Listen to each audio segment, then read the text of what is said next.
Thursday, March the 21st, 2019, I posted Anachronism 2825. It's called Entry Number DM7cZ1406. Suicide bomb, that, says the guy playing the elevator music on his cell phone for everyone in the elevator to enjoy. This can't be helped, he says into the phone, for whatever reason. Everyone else thought surely he was going to terminate that hogwash, which can't be happening, but it seems these thoughts were similarly spare of any real foreboding. Not being a movie, this sort of string of incidents do not lead to tragedy. These things just do not occur in real life. Nevertheless, the pregnant woman began to moan. The elevator inhabitants were on their way up. The moans were barely a blip in anyone's mind, and they were silent enough that it did not seem disturbing, that no one was paying attention, visibly anyway. But each person in the shaft did believe they caught an audible birth and fuck. Mumbling.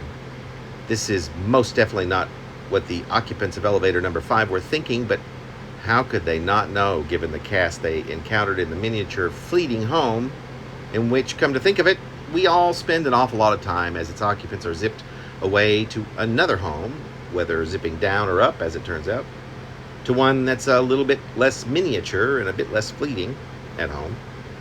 Back to our story.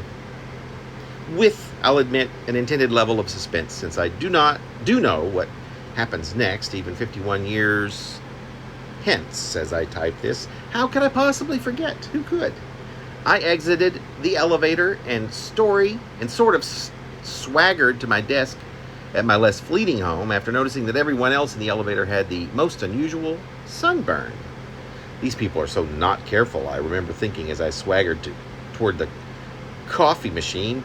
Pay no heed to that. It's simply my job to think, because I'm the agent after all. So at that lost in thought moment of swagger and impending coffee, whether it was a bomb or not, I instinctively removed my phone from its holster.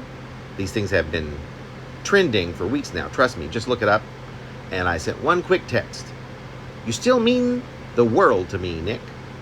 I hit send, and quite fortunately, made it well toward the outskirts of the floor 42 before the massive explosion on floor 51.